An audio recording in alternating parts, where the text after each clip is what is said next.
పేతల కథలలోని మనసులో మాట. పట్టువదలని విక్రమార్కుడు చెట్టు వద్దకు తిరిగి వెళ్ళి చెట్టుపై నుంచి శవాన్ని దించి భుజాన్ని వేసుకుని ఎప్పట్లాగే మౌనంగా శ్మశానానికేసి నడవసాగాడు. అప్పుడు శవంలోని బేతాళుడు, రాజా, నువ్వు ఏదైనా అద్భుత శక్తి సాధించటానికి గాను దీక్షగా కృషి చేస్తూ ఉన్నట్లయితే అందుకు నిన్ను అభినందించవలసిందే. ఎందుకంటే మానవులను సన్మార్గంలో ఉంచటానికి సామధాన భేద దండోపాయాల కన్నా అటన్నిటికన్నా కూడా అద్భుతమైన శక్తులు మరింత బాగా పనిచేస్తాయి.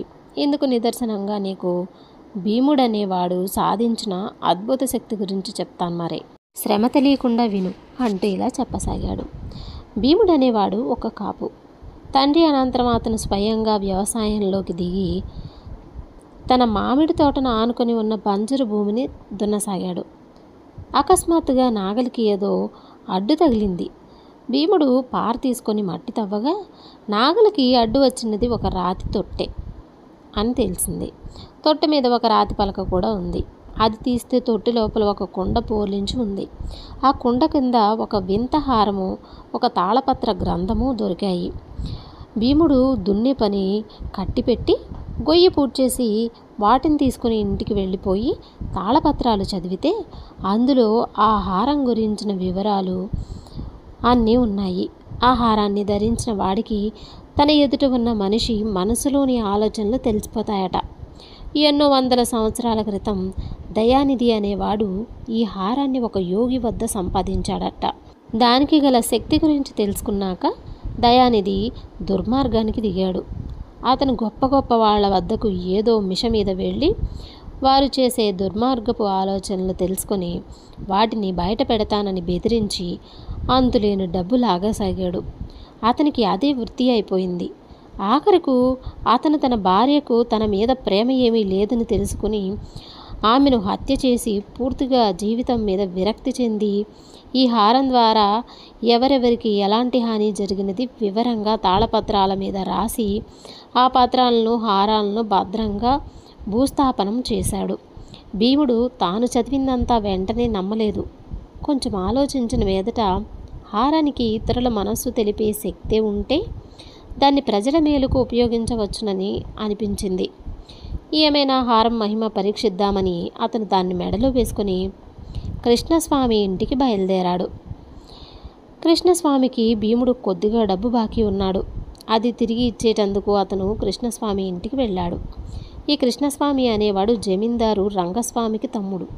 భీముడు వెళ్ళేసరికి ఈ కృష్ణస్వామి తన అన్నను చంపే ఆలోచనలో ఉన్నాడు. ఈ సంగతి భీముడికి తెలిసిపోయింది. అతను కృష్ణస్వామితో, అయ్యా, అన్నగారు ధర్మాత్ముడు. ఆయనను చంపాలన్న పాపిష్టి ఆలోచన తమకు ఎలా కలిగింది? వద్దు, ఆ ఆలోచన మానుకోండి అన్నాడు. కృష్ణస్వామి ఒక్క క్షణం తెల్లబోయి వెంటనే తెప్పరిల్లి, రా, నువ్వు తెచ్చుకుంటూ అదేమిటి భీముడు? నా అన్నను నేను చంపుతానా? ఎవరు చెప్పారు నీకు ఈ చాడి అన్నాడు. ఎవరు చెబితేనేలేండి, మీరు మాత్రం ఈ ఆలోచన మానుకోవటం చాలా మంచిది. ఇదిగో తమ బాకీ అని కృష్ణస్వామికి భీముడు డబ్బు ఇచ్చాడు. ఆ సమయంలో కృష్ణస్వామి తన వెనుకగా ఇద్దరు మనుషులను పంపి దారిలో హత్య చేయించే ఆలోచనలో ఉన్నట్టు భీముడు తెలుసుకున్నాడు. అతను దారి తప్పించి ఒక సరుగుడు తోపులోకి ప్రవేశించి మసక చీకట్లో దాక్కున్నాడు. అతన్ని చంపడానికి కృష్ణస్వామి పంపిన మనుషులు భీముడు అకస్మాత్తుగా మాయం కావడం చూసి సరుగుడు చెట్లలో దూరి ఉంటాడని ఊహించి చెరొక దారిన వాళ్ళు కూడా తోటలో ప్రవేశించారు. భీముడు విడివిడిగా ఇద్దరిని వెనుక నుంచి చావు దెబ్బ కొట్టి పడగొట్టి వాళ్ల పంచలతోనే వాళ్లను చెట్లకు కట్టి దారిపోయే వాళ్ల చేత జమీందారుకు కబురు పంపించాడు. కృష్ణస్వామి మనుషులు జమీందారు భటుల చేత తన్నులు పడలేక కృష్ణస్వామి జమీందారును చంపే ఆలోచనలో ఉన్నట్టు బయటపెట్టారు. ఇంకేముంది, కృష్ణస్వామి పరారీ అయిపోయాడు. తనకు మేలు చేసిన భీముణ్ణి జమీందారు రంగస్వామి చక్కగా సత్కరించాడు. అటు తర్వాత కూడా భీముడి హారం అనేక మంచి పనులు చేసింది. జయలక్ష్మి అనే ఒక కన్య తన మీద మనసు పడి ఉన్నట్లు తెలుసుకుని వాళ్ళ తండ్రిని కలుసుకుని పెళ్లికి ఒప్పించి ఆమెను పెళ్ళాడాడు.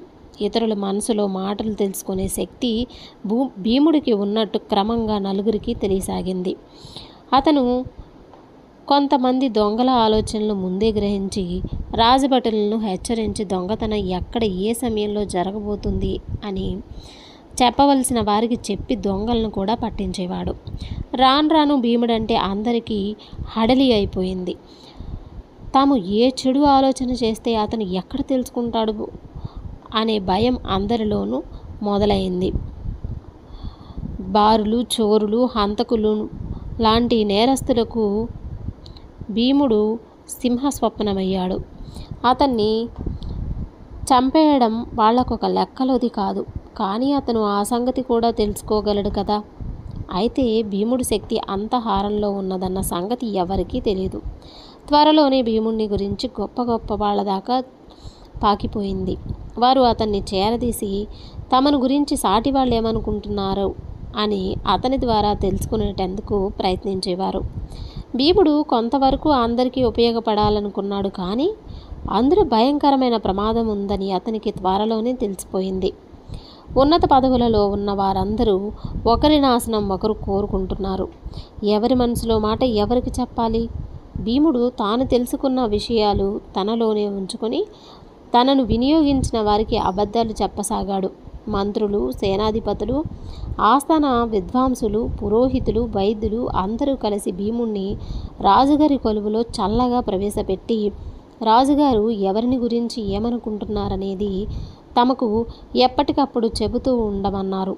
ఇతరుల మనసులో సంగతులు భీముడు గ్రహించగలడన్న సంగతి వాళ్ళు రాజుకు చెప్పారు.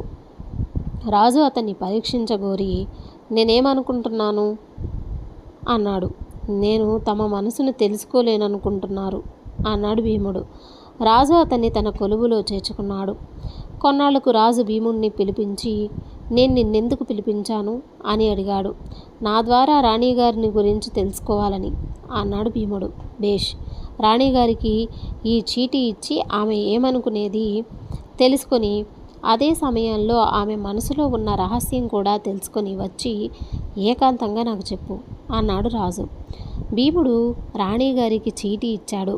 ఆమె దాన్ని చూసి సరేనన్నానని రాజుగారికి చెప్పు అన్నది.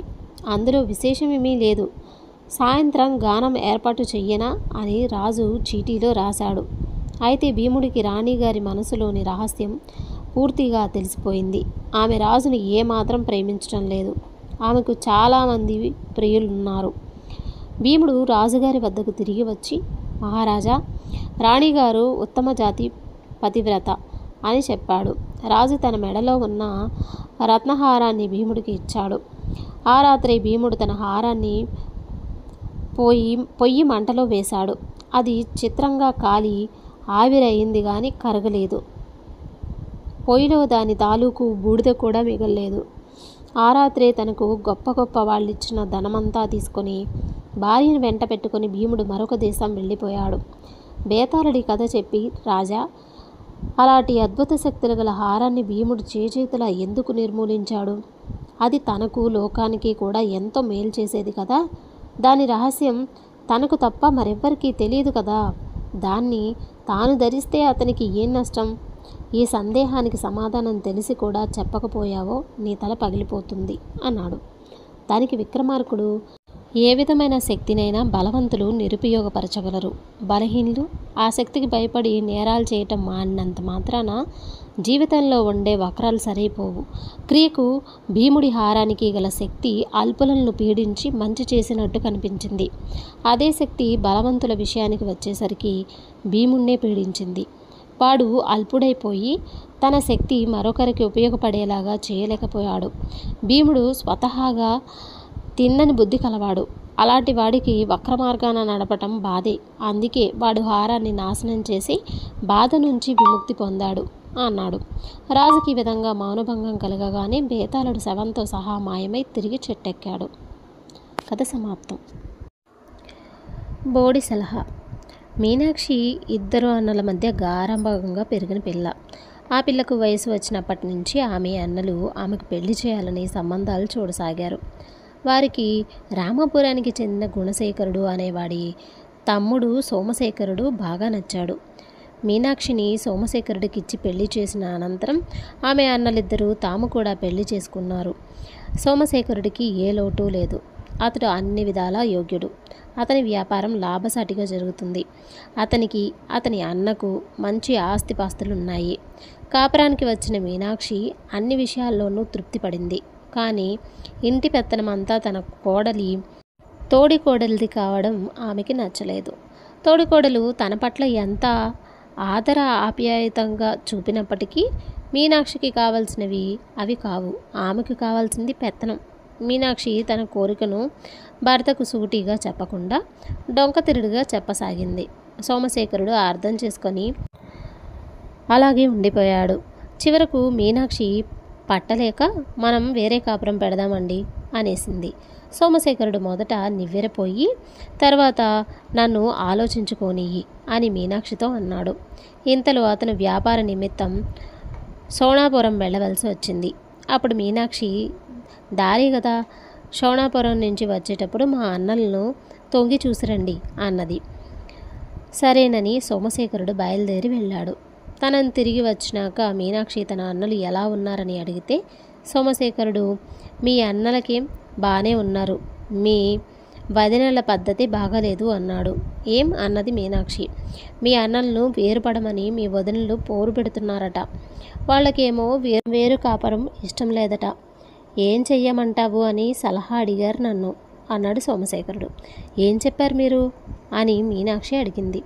మనసులు కలవనప్పుడు ఏం చేస్తాము, వేరు కాపరం ఉండడమే మంచిదని చెప్పాను. ఇంకేం చెప్పమంటావు అన్నాడు సోమశేఖరుడు. మా బాగా చెప్పారులేండి బోడి సలహా అన్నది మీనాక్షి. తన అన్నలు విడిపోవటం అన్న ఆలోచన ఆమెకు కడుపులో దేవినట్టు అనిపించింది. ఆమె ముఖం చిట్లించుకొని వెళ్ళిపోయింది. తర్వాత కొద్ది రోజులకు మీనాక్షి తాము వేరే కాపరం పెట్టే విషయం భర్తకు జ్ఞాపకం చేస్తూ ఆ విషయం ఏం తేల్చారు అని అడిగింది. తేల్చేదేముంది, నువ్వు చెప్పినట్టు చెయ్యదలుచుకోలేదు అన్నాడు సోమశేఖరుడు. దేనికని అడిగింది మీనాక్షి గదమాయించి. అది బోడి సలహా గనుక అన్నాడు సోమశేఖరుడు. నా సలహా మీకు బోడి సలహా అనిపించిందా అన్నది మీనాక్షి ఎంతో బాధగా. నేను మీ అన్నలకు ఇచ్చినది బోడి సలహా అయితే నువ్వు నాకు ఇస్తున్న సలహా కూడా అదే కదా అన్నాడు సోమశేఖరుడు. మీనాక్షికి చెంపదెబ్బ తగిలినట్టు అయ్యింది. ఆమె మళ్ళీ వేరు కాపురం మాట ఎత్తనే లేదు. కథ సుఖాంతం. తరువాతి కథ పారిపోయిన దొంగ. వీధి తలుపులు చప్పుడు కావడంతో వంటగదిలో ఉన్న రమ వచ్చి తలుపు తీసింది. ఆసరికి బాగా చీకటి పడిపోయింది. అవతల ఉన్న మనిషి ఆమెను తోసుకుని లోపలికి వచ్చి చప్పున తలుపు మూసి అరిచావంటే నీ పీక నలిమేస్తాను, అన్నింటినీ తెగించాను, ఖైదుల నుంచి పారిపోయి వస్తున్నాను అన్నాడు కరుకుగా. వీధి వెంట నలుగురు మనుషులు పరిగెత్తిన శబ్దం అయ్యింది. వాళ్ళు దొంగను తరుముకుంటూ వస్తున్న రక్షక భటులు. వాళ్లను దూరం కానిచ్చి రమ నవ్వుతూ చెరసాలలో సుఖంగా కాలం గడపక ఏం పావుకుందామని పారిపోయి వచ్చావు అని దొంగను అడిగింది. దొంగ కోపంగా ఆ విషయం నీకు అనవసరం, ఇంట్లో ఇంకా ఎవరున్నారు అని అడిగాడు. నీకేం భయం లేదు, నేను ఒంటరిగానే ఉన్నాను, వంట సగం అయ్యింది, వంటగదిలోకి వస్తావా అంటూ దారి తీసింది రమ. దొంగ ఆమె వెనుకనే వంటగదిలోకి వెళ్ళి ఆమె వేసిన పీట మీద కూర్చున్నాడు. రమ వంకాయలు తరుగుతూ కళ్ళనీళ్లు పెట్టుకొని కొంగుతో తుడుచుకుంది. నేను నిన్ను ఏమీ చెయ్యలేదే, ఎందుకు కన్నీళ్ళు అని దొంగ అడిగాడు. నిన్ను చూస్తే మా అన్న గుర్తుకు వస్తున్నాడు, వాడు ఆవేశంలో ఎవరినో కొట్టాట, అయితే ఒక రాత్రి నీలాగే పారిపోయి వచ్చాడు. వచ్చిన క్షణం నుంచి వాడికి శాంతి లేదు, నిద్ర లేదు, అన్నహితవులు లేవు, ఇల్లు కదలాలంటే భయం, బయట ఏ చప్పుడు వినిపించినా రక్షక భటులు వస్తున్నారని భయం, పిచ్చివాడిలా తయారయ్యాడు. శిక్ష పూర్తిగా అనుభవించి వస్తే అలాంటి భయాలు ఉండేవి కాదు కదా, ధైర్యంగా కొత్త జీవితం ఆరంభించవచ్చు. ఆ మాట నేను చెప్పాను, వాడు వినలేదు. 10 రోజుల పాటు ఇంట్లోనే అజ్ఞాతవాసం చేశాడు. 10వ రోజు రాత్రి హఠాత్తుగా రక్షక భటులు వచ్చారు. భయంతో ఆలోచించకుండా మేడ మీద నుంచి దూకి దెబ్బలు తగిలించుకున్నాడు. 2 రోజుల అనంతరం చనిపోయాడు అంటూ రమ కథ ముగించింది. దొంగ ఆమెను చూసి జాలిపడుతూ గొంతు తగ్గించు, ఎవరైనా రాగలరు అన్నాడు. వంట అయింది, భోజనం చేస్తావా అన్నది రమ. దొంగకు తినాలని ఉన్నది కానీ సందేహించాడు.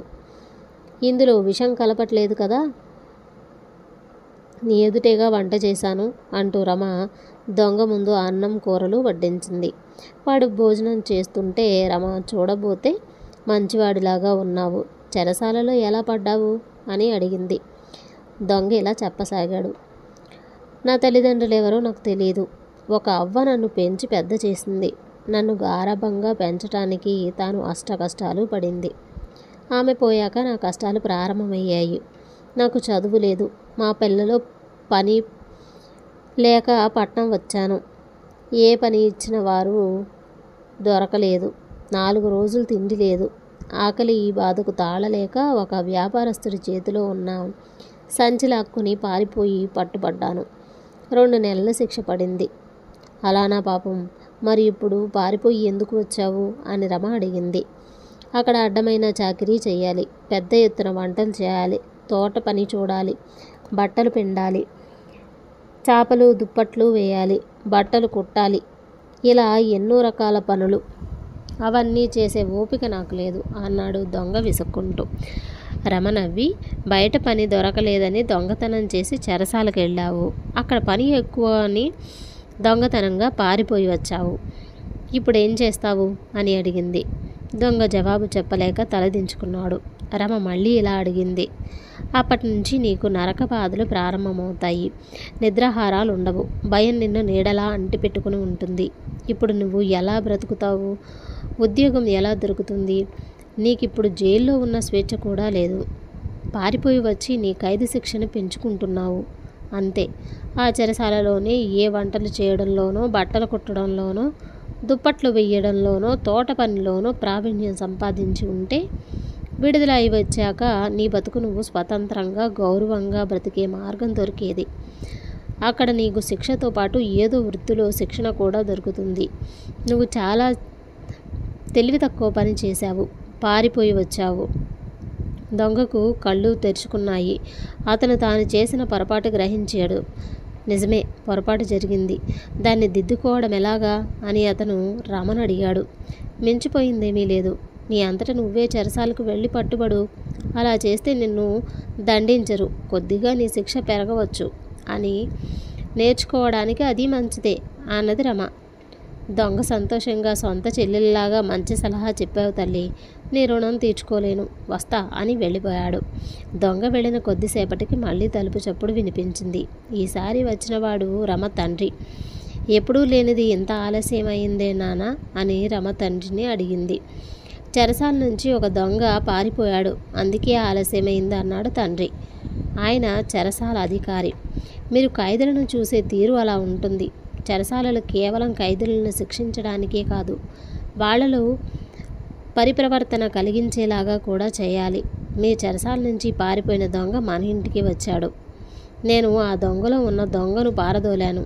అందుకోసం ఒక అన్నయ్యను కూడా కల్పించాను, చంపాను అంటూ రమ జరిగిందంతా చెప్పింది. బేష్, చెరసాల అధికారి కూతురు అనిపించుకున్నావు.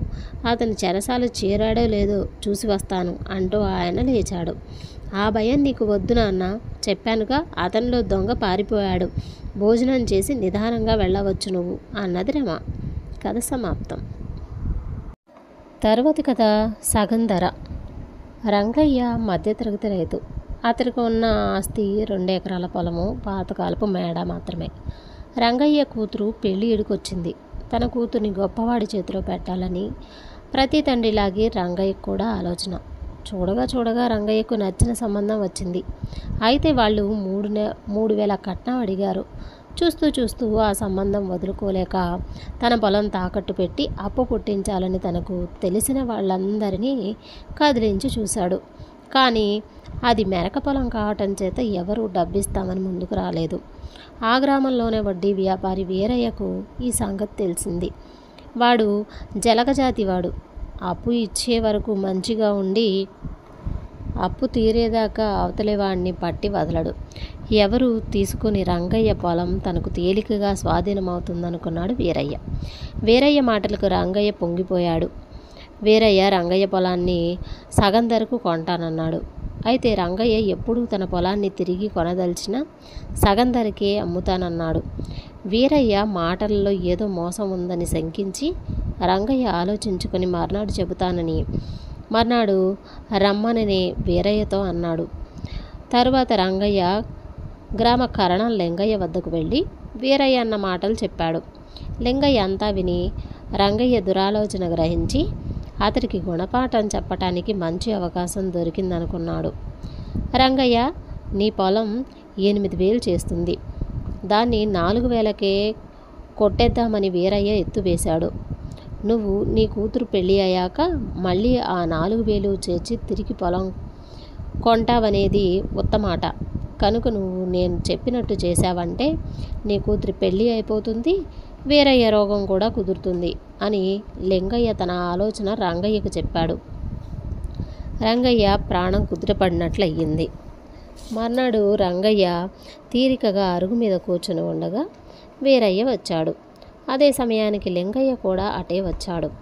సమయానికి వచ్చారు కరణం గారు, సాక్ష్యానికి పనికి వస్తారు రండి అన్నాడు వీరయ్య. కరణం తాను కూడా అరుగు మీద చతికిలబడి వీరయ్య కేసి చూస్తూ ఏంటి విషయం అని అడిగాడు. రంగయ్య గొంతు సవరించుకుని, మరేం లేదు కరణం గారు, వీరయ్య నా పొలాన్ని సగం ధరకు తీసుకుంటానంటున్నాడు. మళ్ళీ సగం ధర నేను ఎప్పుడు ఇస్తే అప్పుడు పొలం నాకు తిరిగి ఇచ్చేస్తాట. నాకేమో ఇప్పుడు డబ్బు అవసరంగా ఉన్నది. అందుచేత అదే షరతుకు 20,000 చేసే నా మేడను వీరయ్యకు అమ్ముదామనుకుంటున్నాను.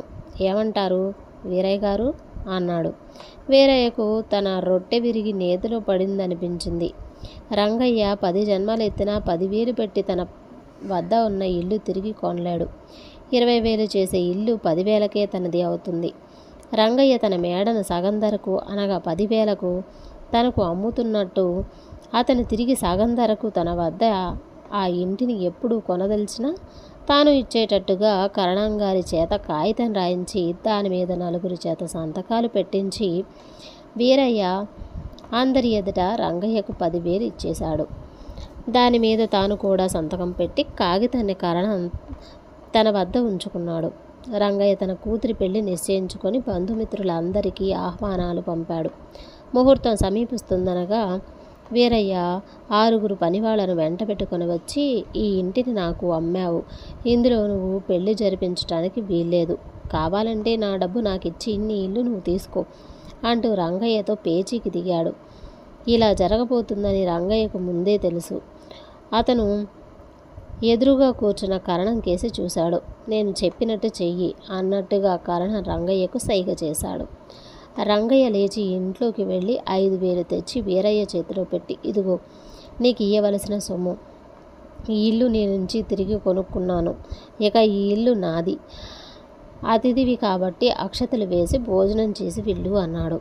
వీరయ్యకు మతిపోయినట్టయింది. ఏం రంగయ్య, నన్ను ఆడిస్తున్నావా? నువ్వు 5,000 ఇస్తే సరిపోతుందా? మరో 5,000 ఇయ్యి, అప్పుడే ఈ ఇల్లు నీదవుతుంది. చూసావుగా, ఏమంటావు కరణం అన్నాడు అతను.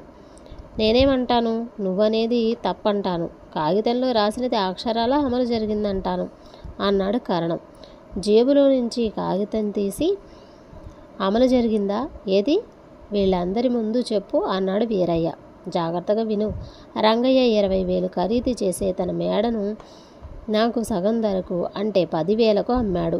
అంటే నువ్వు కొన్న ఖరీదు 10,000. రంగయ్య సగం ధర ఇచ్చి మేడను తిరిగి కొనుక్కుంటే నీకు అభ్యంతరం లేనట్టుగా ఇందులో సంతకం పెట్టావు. అందుకే రంగయ్య ఇప్పుడున్న మేడ ఖరీదులో సగం ధర అంటే 5,000 ఇచ్చి మేడను తిరిగి కొనుక్కున్నాడు. ఇందులో నువ్వు కాదనేటందుకేమీ లేదు. ఇక నీకు ఈ ఇంటి మీద అధికారము లేదు అన్నాడు కరణం. రంగయ్య మేడను చవకగా కొట్టేద్దామనుకుని వీరయ్య ఎత్తు బెడిసి కొట్టింది. తగిన శాస్తి జరిగిందనుకున్నాడు వీరయ్య. అతని ఈ విధంగా మరెవరిని మోసం చేయడానికి మళ్ళీ ప్రయత్నించలేదు. కథ సమాప్తం.